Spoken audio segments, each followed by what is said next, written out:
হিন্দুদের ব্যবসা বাদ দিও। হিন্দুদের ব্যবসা আছে ঠাকুরের বেটা ঠাকুর, বামনের বেটা বামন, যদি পাগল হয়। ঠিক এই ধরনের পীর সাহেবের ব্যবসা হলো, ওনার বাবা ছিল পীর সাহেব, ওনারা হয়েছে পীর সাহেব, ওনার ছেলেরা পীর সাহেব বসে আছে। কথা আর পাবলিক খালি দিবে হাদিয়া, এই হাদিয়া খাবে আর পেট বড় বানাইয়া বেটারা খালি ফতুয়া দিবে। কতক্ষণ না কে এরাই বাংলাদেশে মুসলমানকে এক প্ল্যাটফর্মে আনতে দেয় নাই।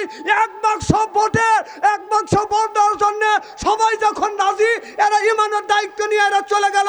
এরা হলো আপনার ইহুদিদের দালাল। দালাল একটু কম করে করিও। এই বাংলাদেশে 5ই আগস্টের পরে আমরা শুনেছিলাম, আমরা জানি, বাংলাদেশের প্রত্যেকটা দলের মানুষ জানে ইসলামী দল একটা ঐক্য হচ্ছে, অর্থাৎ আলেম ওলামা এক বাক্সে ভোট দিবে। সেইটা এখন ছিন্ন ভিন্ন করে দিল বাজান চরমুনের পীর সাহেব। কথা কন। ফখরুল ইসলাম আলমগীর জিজ্ঞাসা করা হয়েছিল যে আপনারা কি শরিয়ার আইন বিশ্বাস করেন? তাই না, আমাদের সংবিধানের ভিতর শরিয়া আইন আমরা বিশ্বাস করি না, সংবিধানের ভিতরে এটা নাই। তো ওনারা করুক, ওনারা করলে করুক, আমরা তো বাধা দিচ্ছি না। তাহলে বোঝা গেল আপনার ইসলামী রাষ্ট্র তারাও কথা কয় না, তারাও চায়, প্রত্যেকটা মুসলমান চায় যে যদি ইসলামী রাষ্ট্র গড়ে উঠুক।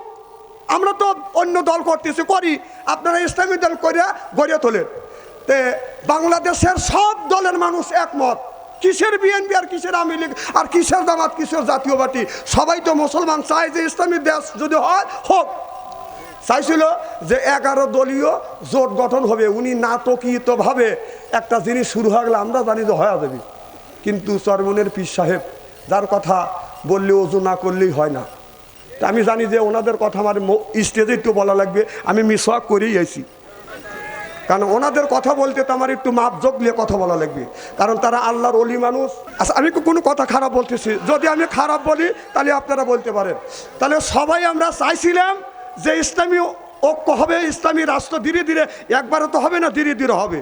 একবারে কি শেষ করা সম্ভব? কেউ পারবে না, ধীরে ধীরে হবে। আচ্ছা, একটা মানুষকে হুট করে নামাজি হয়, অন্যায় কাজকে হুট করে ছেড়ে দেয়, ধীরে ধীরে নামাজ পড়তে পড়তে সুদ ছেড়ে দেয়, ঘুষ ছেড়ে দেয়, মিথ্যা কথা ছেড়ে দেয়, আইল ঠেলা ছেড়ে দেয়, অন্যায় কাজগুলি ছেড়ে দেয়, ধীরে ধীরে মানুষ ভালো হয়, তাই হয় না? ঠিক এই দেশটা যদি ইসলামী রাষ্ট্র হয়, আস্তে আস্তে আস্তে আস্তে 2-1 বছর হবে না, 2, 4, 5, 10 বছর লাগবে। মানুষের সভা, মানুষের সাথে মিলিয়ে মিশে আপনার পরামর্শ করিয়া কোরআনের ভিত্তিতে দেশ চলবে ইনশাআল্লাহ। কিন্তু আমরা চাইছিলাম সেইগুলো হবে, কিন্তু ওনাদের কথা না বলেই তো হয় না। তারা অলির লোক, তাদের কাছে ইলহাম আছে, কিয়ামতের ময়দানে তারা জাহাজ নিয়ে আমাদের পার করবে। তাদের কথা বলতে গেলে আমাদের অজু ছাড়া বলা যাবে না, কারণ তারা যখন আওয়ামী লীগ সরকার ক্ষমতায় আছে তাদের সাথে তারা ছিল, থাকে তাদের ক্ষমতা দিছে। এটা হলো চরমনে পীর সাহেবদের ইমানের দায়িত্ব।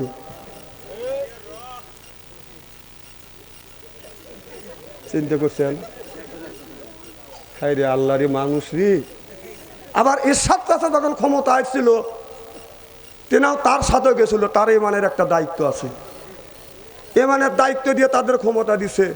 আবার আমাদের বিএনপি সরকার সাথে তো সব আপনার অন্য দলের লোকও আছিল, 4 দলীয় জোট ছিল, তার সাথেও তারা ছিল, তাদের ইমানের দায়িত্ব। আবার এখন জোটের থেকে চলে আসলো, এটাও তাদের ইমানের একটা দায়িত্ব নিয়ে সরিয়েছে, কারণ তারা অলির বংশ, আল্লাহর আরশ থেকে ওহি আপনার ইলহাম চলে আসবে। আর তাদের মধ্যে আরেকজন বলতেছে যখন এই আপনার 12ই ফেব্রুয়ারি ইলেকশন হবে, ফু দিয়ে ব্যাপক ভোট তার বাক্সত নিয়ে যাবে না। তারা অলি মানুষ, এবার দেখা যাবে অলিরা কয়টা ভোট পায়। হিন্দুদের ব্যবসা বাদ দিও। হিন্দুদের ব্যবসা আছে ঠাকুরের বেটা ঠাকুর, বামনের বেটা বামন, যদি পাগল হয়। ঠিক এই ধরনের পীর সাহেবের ব্যবসা হলো, ওনার বাবা ছিল পীর সাহেব, ওনারা হয়েছে পীর সাহেব, ওনার ছেলেরা পীর সাহেব বসে আছে। কথা আর পাবলিক খালি দিবে হাদিয়া, এই হাদিয়া খাবে আর পেট বড় বানাইয়া বেটারা খালি ফতুয়া দিবে। কতক্ষণ না কে এরাই বাংলাদেশে মুসলমানকে এক প্ল্যাটফর্মে আনতে দেয় নাই। এক বাক্স ভোট দেওয়ার জন্য সবাই যখন রাজি, এরা ইমানের দায়িত্ব নিয়ে এরা চলে গেল। এরা হলো আপনার ইহুদিদের দালাল। দালাল একটু কম করে করিও। আরে ভাই, কথা কি খারাপ বলতেছি নাকি? কি খারাপ লাগতেছে নাকি? তবে চরমনের পীর সাহেবের যদি নাম নেন অজু করে নিবেন, এরা কিন্তু আল্লাহওয়ালা মানুষ। এরা তুস্তু দেয় যে লাখ ফাটা ছিল তখন খুব খুশি হয়েছিল। হ্যাঁ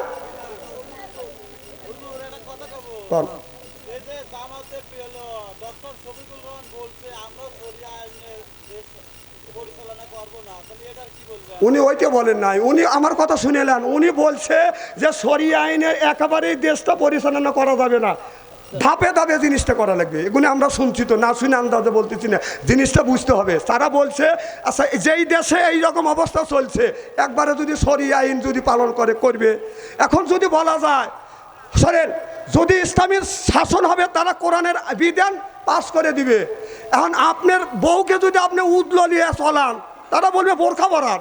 কথা কর না খেয়া, আপনি যদি আমি বোরখা পরাবো না, আপনারটা উদম রাখবেন, ওরা কি বোরখা কিনে দিবে নাকি? আপনারটা উদম রাখবেন, আপনি রাখেন কা? এই কথা হলো তাদের। এখন বুঝছো বাবা? আচ্ছা থাকে, ঠিক আছে, বুঝছো তো? আলহামদুলিল্লাহ, এরা এই দিন চায় মাথা তো জোর কর না। না, যারা ইসলামী রাষ্ট্র কায়েম করবে তোমাকে নামাজের তাগিদ দিবে। তুমি নামাজ না বললে জাহান্নামে তুমি দেবে, ওরা কি তোমার হাতে জাহান্নামে যাবে নাকি? কথা কন না খেয়া। তারা সাহস করে দিবে যে জহরের রক্ত যখন হবে 1 ঘন্টার জন্য অফিস আদালত বন্ধ, খাওয়ানা পিনা করে নামাজ কালাম পড়ে আসবে। তুমি খানা পিনা করলে নামাজ পড়লে না, এটা কি দোষ কি তার? এইটুক করবে কথা। এখন বুঝছে বাবা, মানুষ বসে লেতে জোরকার মার হবা। আমি কোনো পক্ষে নিয়ে কথা বলতেছি না। আমরা মুসলমান, আমাদের দায়িত্ব, আমরা চাই যে আমরা সবাই নামাজি হই। আমরা চাই না কেউ জাহান নামে যাক, সবাই জান্নাতে যাক, এইটা আমরা চাই। যেরকম ঠিক কিনে নারে তাকবীর। তাকবীর হয় না কে? তাকবীর হবে 2টা। আমরা ছোটবেলায় কারি ভাই ফুটবল খেলছি, বিয়ের অবিবাহিত খেলছি না? অনেকদিন একবার বিবাহিত বাড়ছে ফুটবল খেলে, একবার অবিবাহিত বাড়ছি। আজকে আল্লাহর নামে তাকবীর হবে 2 দলে বাক। এক বাক যুবকেরা যারা অবিবাহিত, যারা বিয়ে করে নাই তাদের একটা তাকবীর হবে, আর যারা বিয়ে করছেন তাদের একটা তাকবীর হবে। কারণ ফুটবল খেলায় কোনো সওয়াব নাই। আল্লাহ লিল্লাহে তাকবীর যখন আল্লাহর বরত্ব ঘোষণা দেবো, লক্ষ লক্ষ নেকি কে দিবে? যখন আল্লাহর নামে তাকবীর হবে। যারা বিয়ে করছেন তারা কোনো কথা বলবেন না, জবান বন্ধ রাখেন, আপনাদের এরকম তাকবীর আছে। আর যারা বিয়ে করো নাই, অবিবাহিতরা তাকবীর দিবে। তোমরা গলা পরিষ্কার করো বলে। আর যারা বিয়ে করছেন তারা জানে তাকবীর দিয়েন না, আপনার এরকম তাকবীর আছে। দাঁড়াও, দেখতেছি এখন দেখবো না আল্লাহ তাকবীর। আরে দাঁড়াও, আরে বাবা দাঁড়াও, তাকবীরটা বড় হোক, আর তাকবীরটা বড় হোক আমি দেই, আমার সাথে দেওয়া দেখি তোমরা পারো কিনা বিবাহিতদের সাথে। এবার রেডি? যারা বিয়ে করছেন মুখ বন্ধ, নারে তাকবীর। আলহামদুলিল্লাহ, বসো। এখন বিবাহিত যারা আছেন তারা, আর যারা বিয়ে করে নাই তোমাদের জবান বন্ধ। হ্যাঁ ভাইজান, সভাপতি সাহেব, আমুকল বিবাহিত, কারি ভাই, ভাই ইজ্জত জানি যায় না, ঠিক আছে তো? যারা বিয়ে করছেন ঠিক আছে তো? এবার যারা বিয়ে করছেন একটা তাকবীর দিবেন, নারে তাকবীর। বিবাহিতরা অবিবাহিত জয়যুক্ত হয়েছে, অবিবাহিত জয়যুক্ত হয়েছে। মানে আমি বিচারের পথে আসে থাক না। না বাবা, আমি তোমাদের বিপক্ষে যাব না, কারণ তোমাদের পাল্লা ভারী হয়েছে তাই।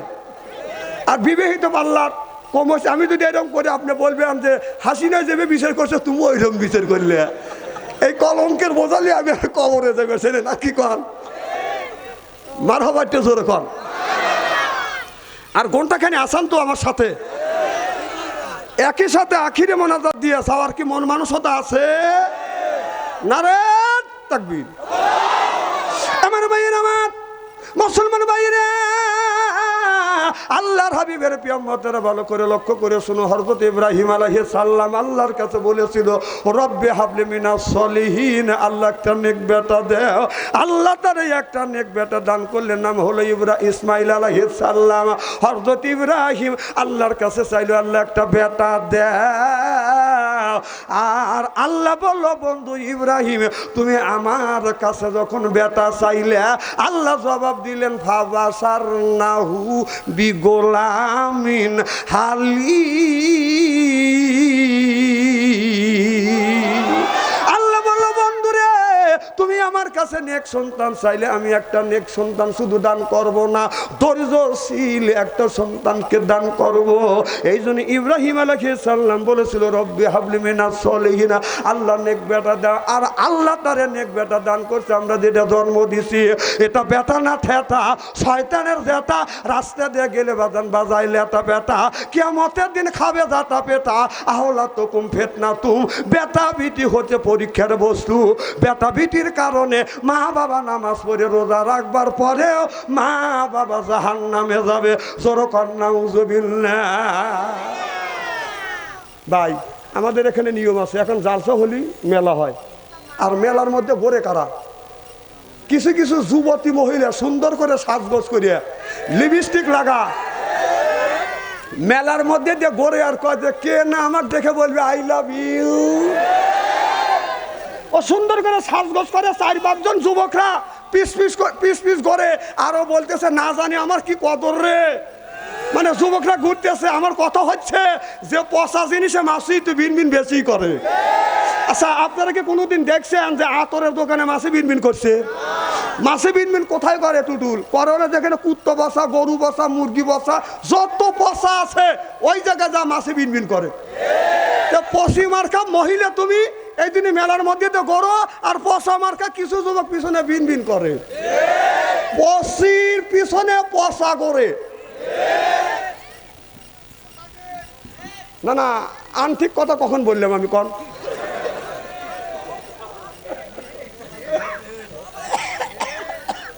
আমার ভাইয়ের আমার, ইব্রাহিম আলাইহিস সালাম আল্লাহর কাছে বললো, রব্বি হাবলি মিনাস সলিহিন, আল্লাহ তুমি একটা নেক বেটা দাও। আল্লাহ তারে নেক বেটা দান করলো। আর ইব্রাহিম আলাইহিস সালামের ছেলের ইসমাইলের বয়স যখন 12 বছর, আল্লাহ বলো, রে বন্ধু ইব্রাহিম তোমার নিজের সন্তান ইসমাইলকে তুমি একটু কোরবানি করো, আমি আল্লাহ আমাকে খুশি করবার জন্য। ও বাজান, দুনিয়ায় যত গুণী নবী রাসূল আছে, প্রত্যেকটা নবী রাসূল আল্লাহকে খুশি করবার জন্য সব কাজ করছে। আর আমার আল্লাহ স্বয়ং নবীকে খুশি করবার জন্য আল্লাহ পাগল পারা হয়ে গেছে। আল্লাহ হলো নবী, হলো প্রেমিক, আল্লাহ হলো প্রেমিকা। যে প্রেম করে সে হলো প্রেমিক, আর যে প্রেম দেয় সেই হলো প্রেমিকা। ওই নবী রাসূলরা, বনি ইসরায়েলের নবী রাসূলরা হলো প্রেমিকা, আর আল্লাহ হলো প্রেমিক। আর ওই নবী রাসূলরা হতে পারতাম প্রেমিকা। আমার কথা কি বুঝতেছেন? একটা ছেলে মিয়া যদি প্রেম করে, ছেলে প্রেম করে এ হলো প্রেমিক, মিয়া প্রেম দেয় এটা হলো প্রেমিকা। আমার কথা কি বুঝতেছেন? ওই নবী রাসূলরা হলো প্রেমিকা, আল্লাহ হলো প্রেমিক। আল্লাহ প্রেম করছে, তারা প্রেম দিছে। আর স্বয়ং আল্লাহর নবী হলো প্রেমিক, আল্লাহ হলো বাদান প্রেমিকা। সুবহানাল্লাহ বললেন না? আল্লাহ বললেন, এ ইব্রাহিম তোমার সন্তানটাকে তুমি কোরবানি করো আমাকে খুশি করবার জন্য। হযরত ইব্রাহিম আলাইহিস সালাম তার ছেলে ইসমাইলের কাছে যা বলে, বেটা ইসমাইল, এ বেটা ভালাম্মা আমি তোমাকে কোরবানি করতে চাই। ইসমাইল আলাইহিস সালাম বলে, বাবা আপনি আমাকে কোরবানি করবেন কিসের জন্য? কয় আল্লাহকে সন্তুষ্ট করবার জন্য, খুশি করবার জন্য, রাজি করবার জন্য। বলে আব্বা আল্লাহর রাস্তায় যদি আপনি আমাকে কোরবানি করেন, আল্লাহ যদি খুশি হয়।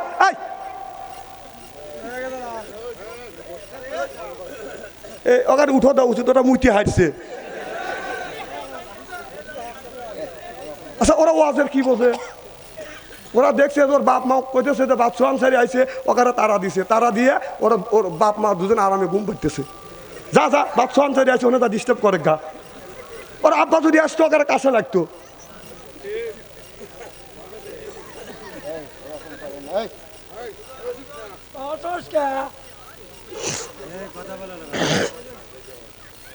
আমি কি ওয়াজ করতেছি ওটা কি বুঝতেছে? খালি সিয়েরা দেখতেছে আমার।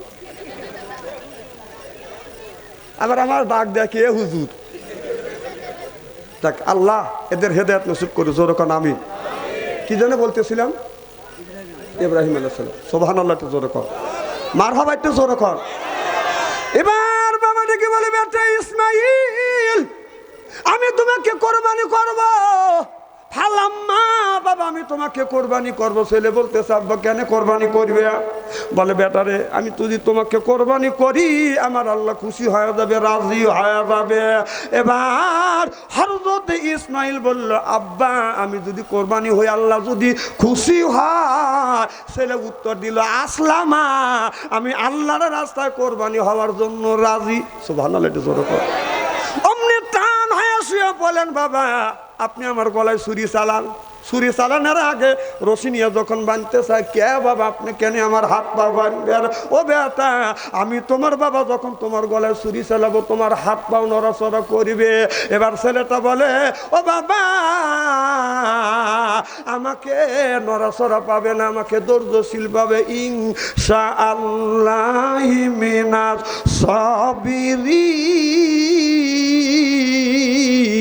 সাবিরিন।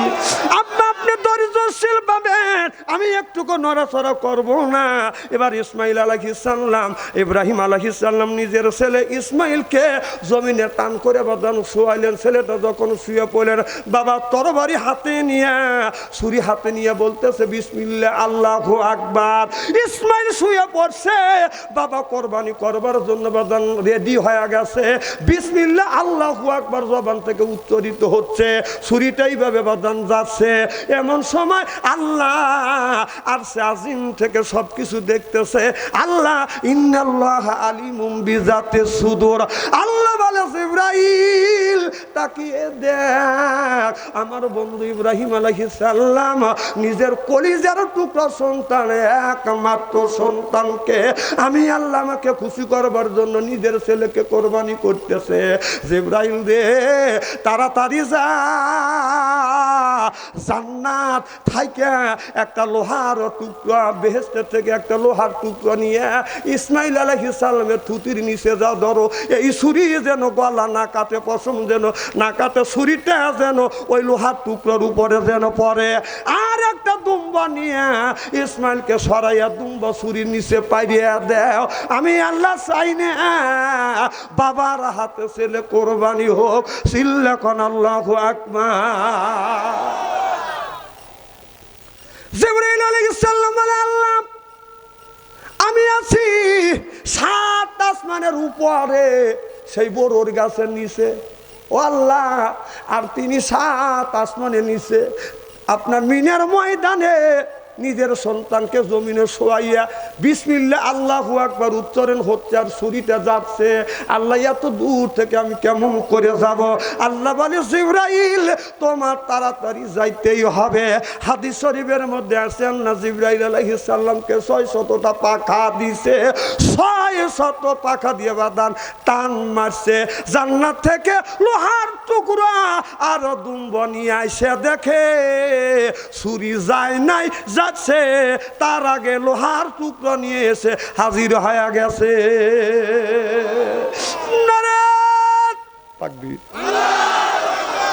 আমার ভাইয়ের আমার, যখন ছুরিটা লোহার টুকরার উপরে যা বাজান কইছে খ্যাস, যখন আমরা গরু জব করি গলা টান দিয়ে ধরি, যখন ছুরি যায় প্রথম কয় খ্যাস, একটু পশম কাটে আর একটু চামড়া কাটে।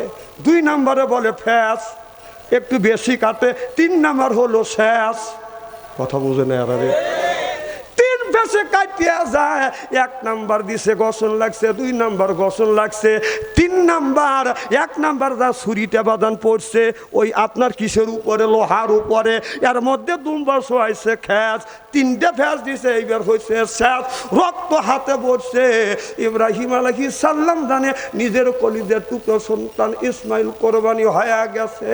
চক্ষু বন্ধ করে ছুরিটা হাতে নিয়ে আল্লাহর দিকে তাকাইয়া বলে, মাওলা। আকাশের দিকে তাকাইয়া বলে, আল্লাহ আমার একমাত্র কলিজার টুকরো সন্তান ইসমাইলকে কোরবানি করলে আল্লাহ তুমি কোরবানিটা কি কবুল করেছো? আল্লাহ বলে বন্ধু তুমি চোখ খোলো, তোমার কোরবানিটা কবুল করছি। চোখ খুলে ছায়া দেখে দুম্ব কোরবানি হয়ে গেছে, আর ছেলেটা পাশে দাঁড়া আছে। চিল্লাখন আল্লাহু আকবার। হযরত ইব্রাহিম আলাইহিস সালাম বলে আল্লাহ ছেলেকে আমি কোরবানি করলাম, চোখ খুলে দেখি দুম্বা কোরবানি হয়েছে, ছেলে পাশে দাঁড়া আছে। আল্লাহ বলে বন্ধুরে আমি চাই না আমি আলিমুম বিজাতি সুদূর, আল্লাহ রাব্বুল আলামিন মানুষের অন্তরের তাবাদান বোঝে। আল্লাহ বলে বন্ধু আমি জানি, আমি আল্লাহ আমাকে খুশি করবার জন্য ছেলেকে তুমি জমিনে শোয়াইছো, ছুরি চালাইছো, আর তোমার ছেলেটা আমি আল্লাহ আমাকে খুশি করবার জন্য জমিনের মধ্যে টান হয়ে শুয়ে পড়ছে। আমি আল্লাহ চাই না বাবার হাতে ছেলে কোরবানি হোক। এইটাই যদি হয়তো তাহলে দেশের মধ্যে বাজান একটা দণ্ড লাগে যাইতো, মারামারি হইতো।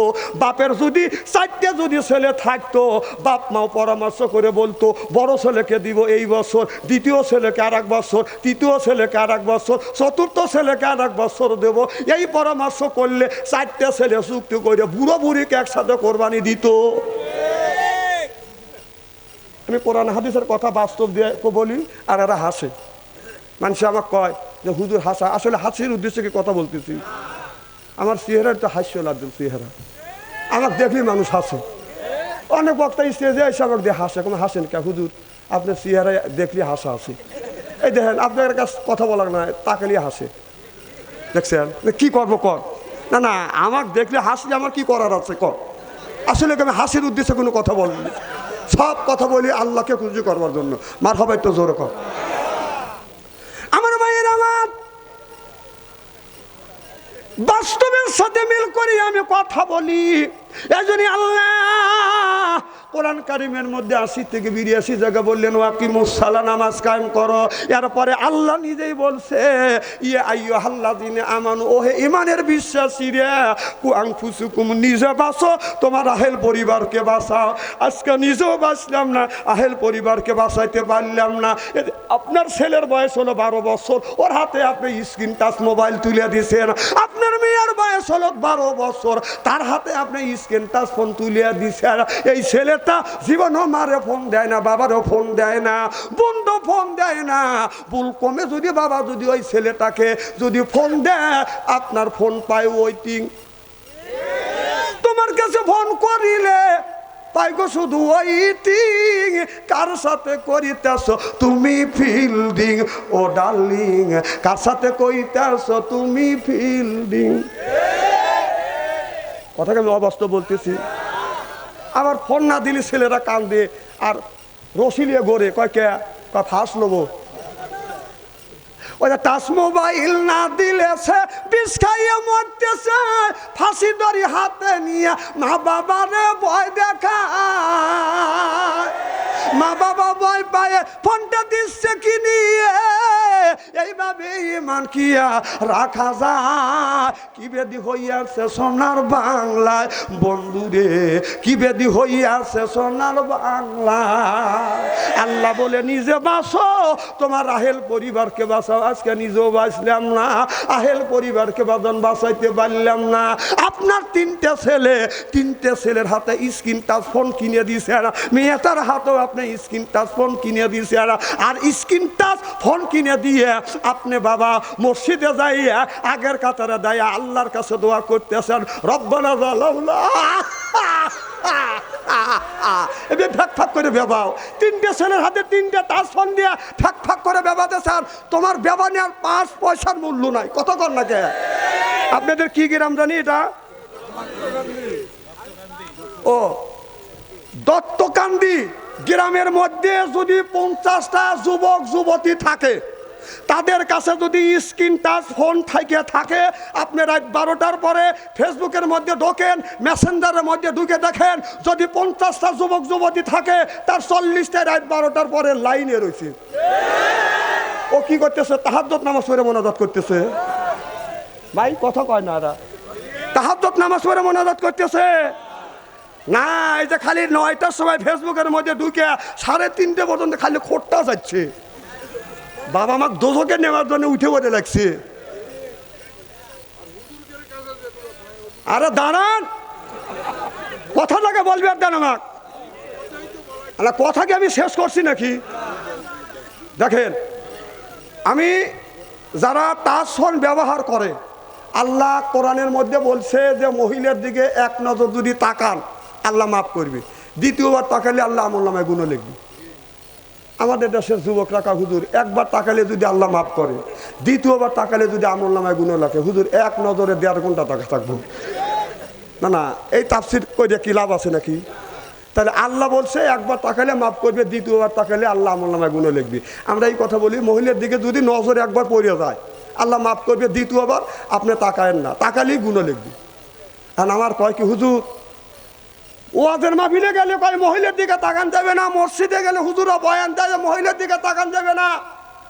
বাংলাদেশে প্রত্যেকটা পুরুষের ভাগে 3টের উপরে মহিলা পড়ছে।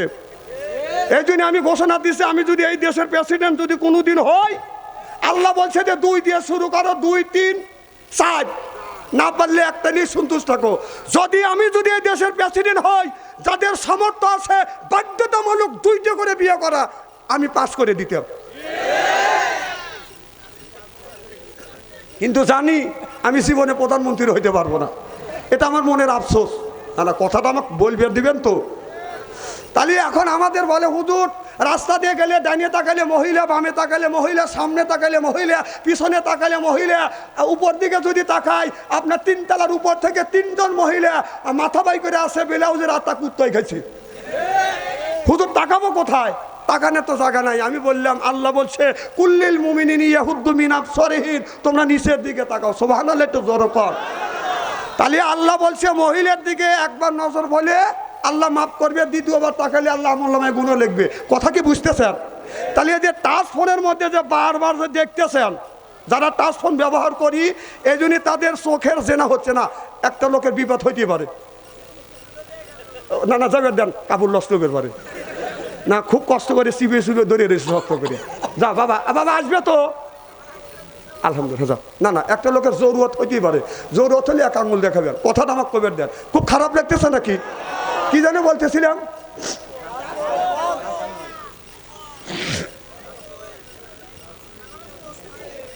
না আমি বলতেছি কি জানি, হ্যাঁ এই যে মোবাইল টানলে মহিলার ছবি আসবেই। কতক্ষণ? এই জন্যই যার কাছ ফোন আছে এই যুগে তো চলা সম্ভব না। যারা টাচ ফোন ব্যবহার করতেছেন এদের শোনেন বাবা, এটি শোনেন, যারা টাচ ফোন ব্যবহার করতেছেন করেন, আর যারা টাচ ফোন ব্যবহার করেন নাই আমি আপনাদের পায়ের নিচে হাত থেকে অনুরোধ করে বলি আপনারা ব্যবহার করেন না। বলে হুজুর বাঁচা যায় না, আমি তো বাঁচি, সারা বাংলাদেশ আমি ঘুরি টাচ ফোন নিয়ে, বাঁচা যায় না? টাচ ফোন ছাড়া আমি ঘুরি বাটম ফোন দিয়ে। বাবা আগেকার লোকের অলি হওয়া খুব সহজ ছিল, আর এখন যদি কারোর কাছে টাচ ফোন থাকে যত বড় পিসাব হোক, ও যদি কয় আল্লাহর অলি, আমি বলবো ও অলি না, হলো শয়তান। কারণ মহিলার যত সেফ সাইড রাখবেন মহিলার ছবি আসবেই, চোখের জেনা হবেই। কথা কন না খেয়া? এই জন্যই আমি টাচ ফোন ব্যবহার করি না, বাটম ফোন ব্যবহার করি। ওই আমাকে দাবাত দিয়ে না হয় না দিয়ে, কারণ আমি টাচ ফোন ব্যবহার করি না যে এইরকম খোট্টা দিলে একজন মহিলা আছে যদি বলে পিকু পিকু, তাহলে তো আমি ধরা খাওয়া যাবো। এই জন্য আমি রাখি না। তবে যে টাচ ফোন ব্যবহার করে সে অর্ধ উলঙ্গ অশ্লীল ল্যাংটা ছবি দেখে না, আমি বিশ্বাস করি না, করি না, করি না।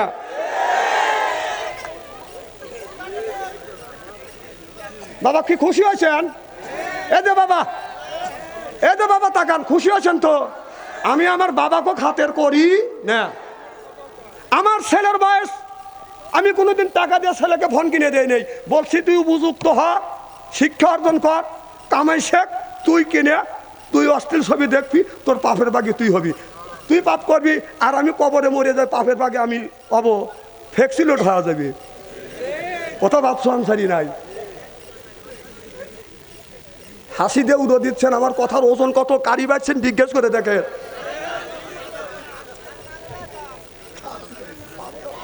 না না আমি বলতেছি কি কথা বোঝে না রে, আমার খুব কি খারাপ লাগতেছে নাকি? ছেলেরা মোবাইলের মধ্যে যুবকদের ইমান রাখা খুব কঠিন হয়ে যাচ্ছে। এখন যুবকদের বয়স 20 বছর 25 বছর, যুবকরা বিয়ে করতে চায়, বাবা মা বিয়ে দেয় না। আপনার ছেলে যদি বিয়ে করতে চায়, আপনার মেয়ে যদি বিয়ে করতে চায়, বিয়ে করেন আর বিয়ে দাও ফরজ আপনার উপরে। কেন আপনার ছেলে আপনার মেয়ে বিয়ে করতে চায়, বিয়ে কেন দেন না? আল্লাহ বলছে ইন্না কায়দা কুন্না, হে মানুষ তোমরা শয়তানের অসসার থেকে বাঁচতে পারবে, কিন্তু দুষ্ট নারী যদি তোমাদের পিছ লাগে তাদের হাত থেকে বাঁচতে পারবে না। আল্লাহ বলছে ইয়ে কোনো ফুকরা, যেই ছেলেটা বিয়ে করতে চাচ্ছে, ছেলেটা যদি গরিব হয়, যদি উপযুক্ত হয়, বয়স অল্প হলেও যদি বিয়ে করতে যায়, ইয়ে কোনো ফুকরা, তাড়াতাড়ি বিয়ে দাও। সুবহানাল্লাহ জোরকর কথাকার। কারণ আল্লাহ বলছে তাড়াতাড়ি বাঁচাও। আজকের এই যুবকেরা জিনার মধ্যে পড়ে গেছে মেয়েদের হাতে। সংসার সালা পুরুষ জাতি, সংসার সালা পুরুষ জাতি, নারী লাগায় প্যাঁচ, প্রত্যেকবারই হয় গো খেলা লেফারি সেরা ম্যাচ। ঘরে জ্বালা বাইরে জ্বালা, জ্বালার নাইকা শেষ, নারী জাতি নষ্ট করলো সোনার বাংলাদেশ। প্রেম প্রীতি ভালোবাসা ঢুকছে ঘরে ঘরে, প্রেমের জন্য অনেক যুবক বিষ খাইয়া মরে। প্রেম প্রীতি ভালোবাসা নারী করছে শুরু, হিসাব করে দেখলাম নারী প্রেমের নাচের গুরু। আমার ভাইয়ের আমার, আল্লাহ বলে বাদ খুলি বিবাদি, ও দুনিয়ার মানুষেরা তোমরা যদি ইবাদত করতে পারো, ইবাদতের মধ্যে নামাজ আছে, রোজা আছে, হজ আছে, যাকাত আছে, কোরবানি আছে, ভালো ভালো কাজ যারা করবে, আল্লাহ বলে ওয়াদখুলি জান্নাতি। আল্লাহ বলে বান্দা ইবাদত করবে তুমি, আমি জান্নাত দিব। আমি এই মানুষটাকে যখন আল্লাহ জান্নাতে দিবে, আদর করে করে বাদান জান্নাতে নিয়ে যাবে। জান্নাতের প্রথম যখন গেট দেখবে, এই মানুষ লোটা গতিলে বসে পড়বে আর ভাববে আল্লাহ এইটাই মনে হয় তোমার জান্নাত। আল্লাহর ফেরেশতা বলবে আল্লাহর বান্দা এটা জান্নাত না, জান্নাতের প্রথম গেট। আদর করে করে জান্নাতে নিয়ে যাবে। যদি বলেন হুজুর আদর কেমন হবে, আমাদের বাড়ির যদি আসে জামাই, ও বাজান জামাইকে পাইলে আমরা করি আদর। জামাই মনে করে হায় রে আমার কদর, শাশুড়ি পারিয়ে দেয় বিদেশি চাদর। জামাই মনে করে হায় রে আমার কদর, এরপরে বাজান আনে খানা, এরপরে তৈরি করে বাজান পিঠে কুসলি। জামাই কিনে আনে বেড়ার থেকে বাজান মিষ্টি, শাশুড়ি জব করে মুরগি হলো দেশি। জামাই খায়া হয়ে যায় খুশি, শ্বশুর কিনে আনে গরুর দোস্ত, গরুর গোস্ত। জামাই খায় আর কয় শাশুড়ি শ্বশুর হলো আমার বড় দোস্ত। এরপরে খায় বাদান পোলা, খায়া তো মনের মধ্যে দেয় দোলা। তারপরে খায় বাদান দই, খায়া তো বাদান হইসই। তারপরে খায় পেপসি কোকো কোলা, খায়া তো মনের মধ্যে দেয় দোলা। তারপরে খায় কাঁচা সুবরি দিয়ে একটা পান, খায়া মনের মধ্যে আসে গুনগুনি গান। তারপরে খায় কারি সাহেবের দোকানের হাকিমপুরি জর্দা, শরীর তার গামিয়ে যায়, বুঝয় আমি বড় মর্দা।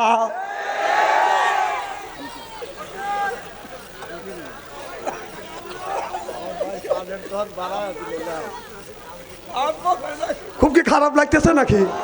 আমি এইভাবে যদি সকাল পর্যন্ত ওয়াজ করি, একটা লোক উঠবে না ইনশাল্লাহ। একটা লোকের চোখের ব্যথা বন্ধ হয় নাই। মনে হয় সবে মাত্র আমি স্টেজে এসে বসলাম, আপনারাও আসলেন। আমি অন্তর থেকে দোয়া করি আল্লাহ যেন আপনাদেরকে জান্নাতবাসী করে। জোরে কোন আমিন।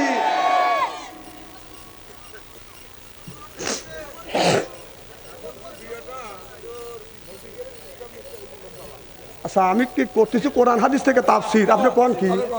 আচ্ছা এই ওয়াজটাকে খুব খারাপ বলতেছি নাকি? কেসার মধ্যে কি আছে শোনেন, আমি বোঝাই আপনাকে। জাকারিয়া আলাইহিস সালামকে দাওয়া ধরছে, কথাটা শুনেলেন না? না আপনাকে না বুঝদিলি তো বলবেন যে বাচ্চা অন্তরে কিচ্ছুই জানে না। জাকারিয়া আলাইহিস সালামকে দাওয়া ধরছে, জাকারিয়া নবী দাওয়া খায় গাছের মধ্যে ঢুকছে। না না কথাটা বলবেন না, গাছ সহ জাকারিয়া নবীকে কাটে ফেলছে। এই ওয়াজটা করলাম, এই ওয়াজটার মধ্যে আমলটা কি আছে একটু দেখান আমাকে কোন।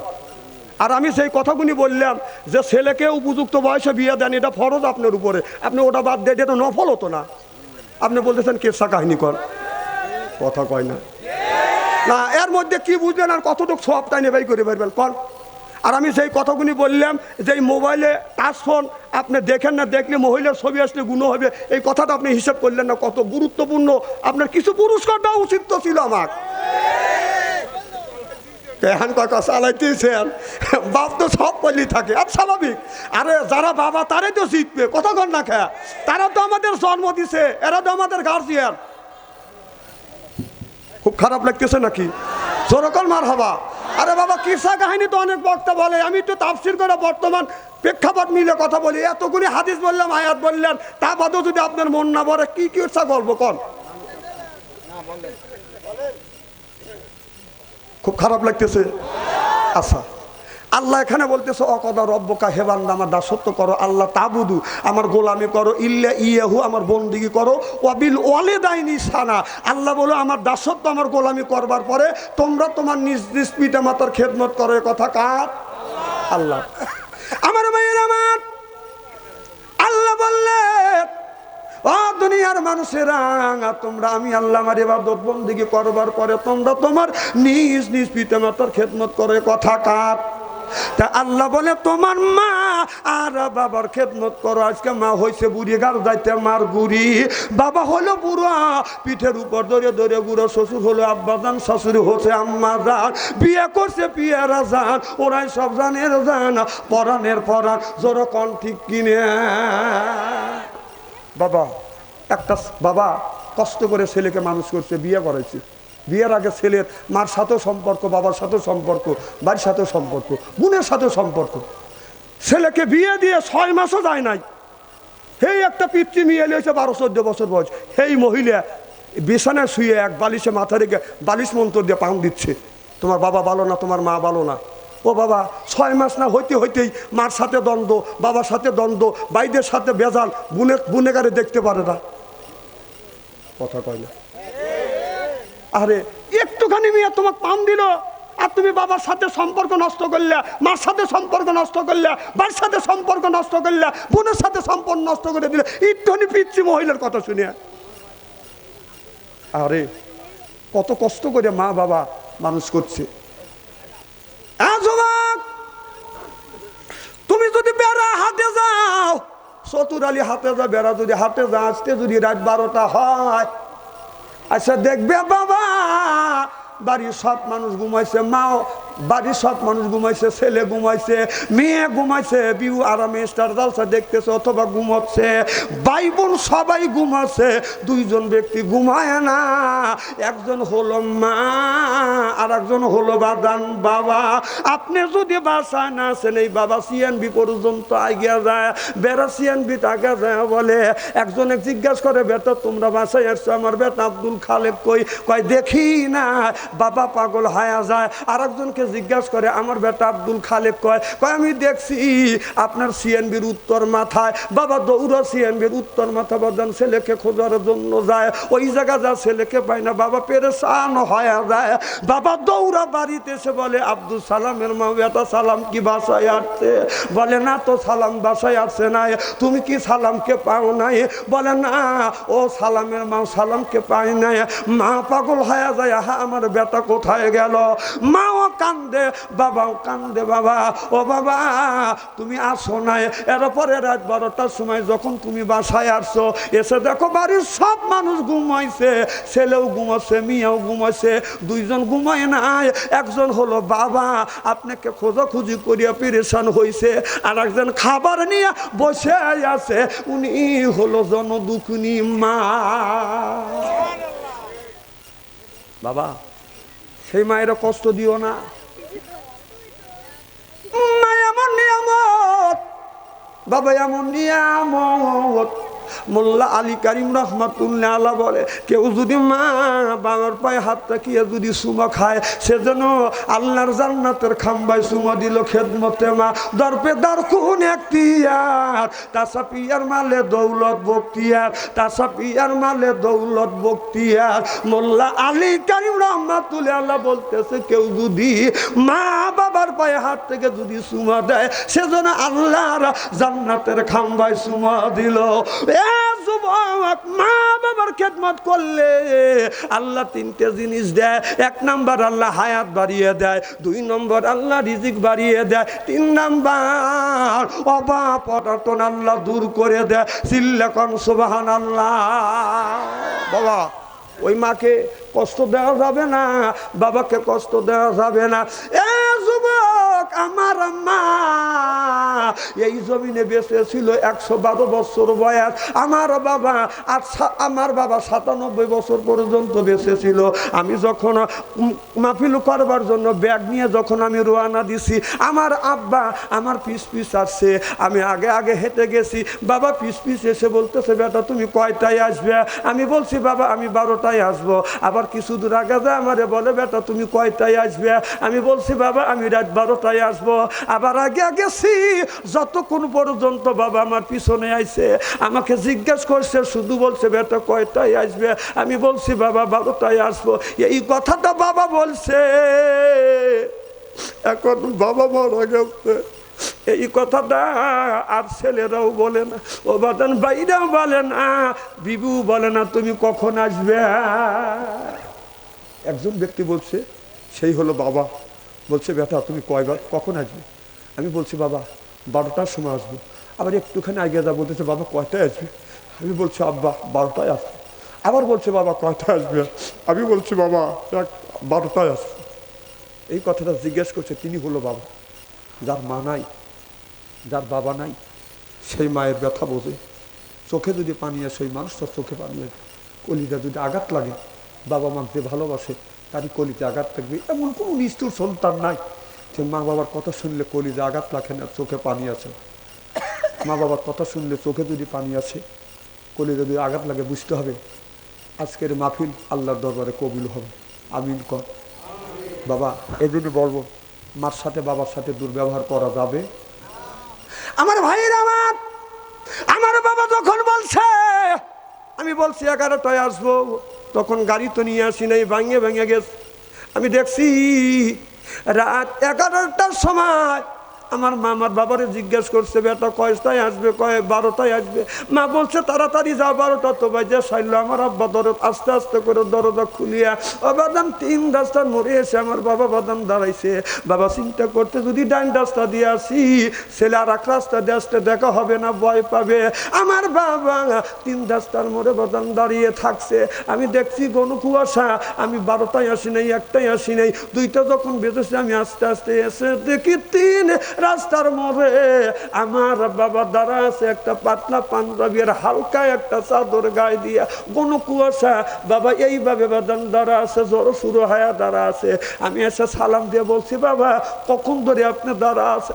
বাবা বলে, বেটা রে, আমি রাত 11টার থেকে আমি রাত 2টা পর্যন্ত তোমার জন্য অপেক্ষা করতেছি।